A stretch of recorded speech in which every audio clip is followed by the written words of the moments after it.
Chers amis, bonjour. Aujourd'hui, nous allons aborder un sujet crucial pour tout entrepreneur, la peur de l'échec. Cette peur peut être un véritable obstacle pour ceux qui souhaitent se lancer dans l'aventure entrepreneuriale.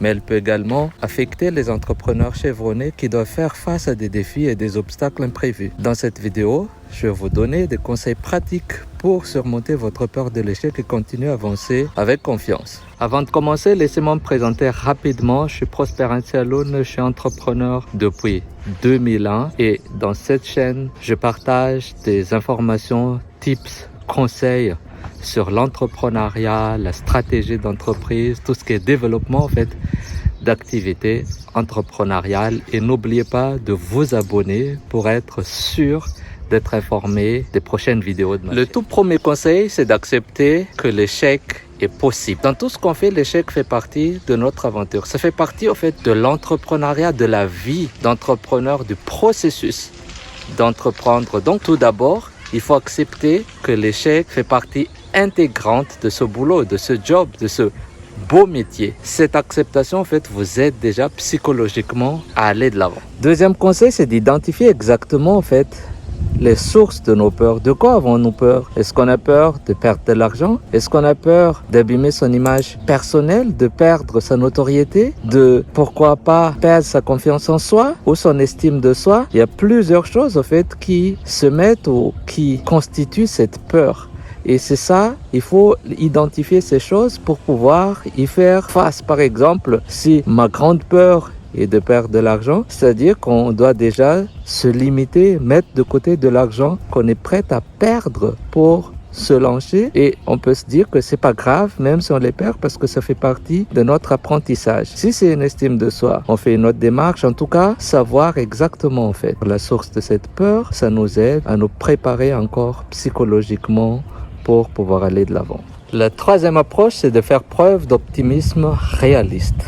C'est-à-dire qu'il faut être optimiste pour pouvoir aller de l'avant, mais en même temps réaliste, avoir des plans de sauvetage. C'est ce qu'on fait par exemple quand on écrit son business plan, on met les risques et au cas où les risques arrivent, comment on fait en fait pour pallier à ces risques? C'est exactement pareil.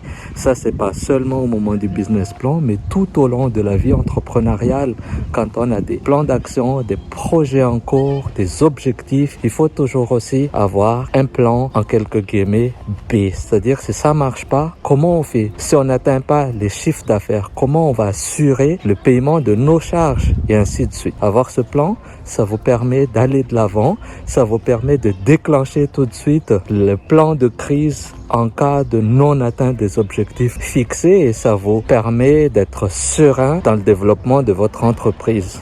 Quatrième conseil, c'est apprendre de ses échecs.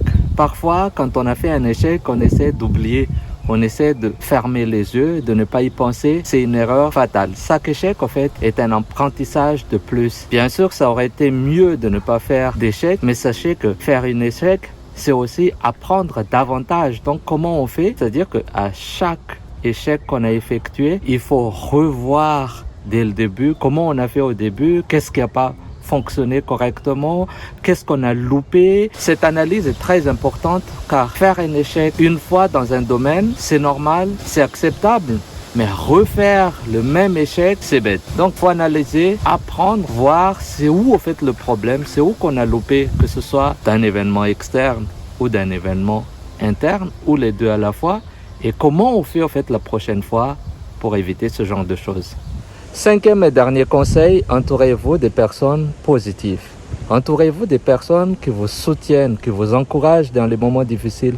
C'est très important pour le moral. Il faut éviter les gens toxiques qui vous découragent et c'est très très important si on a déjà peur à la base pour surmonter nos peurs et être capable de faire face aux échecs. Voilà, je pense que ces 5 points pourraient vous aider à vous épanouir, à vous focuser sur ce que vous faites, à vous battre au fait pour surmonter vos peurs de l'échec dans votre aventure entrepreneuriale. Sur ce, je vous dis à très bientôt. Au revoir.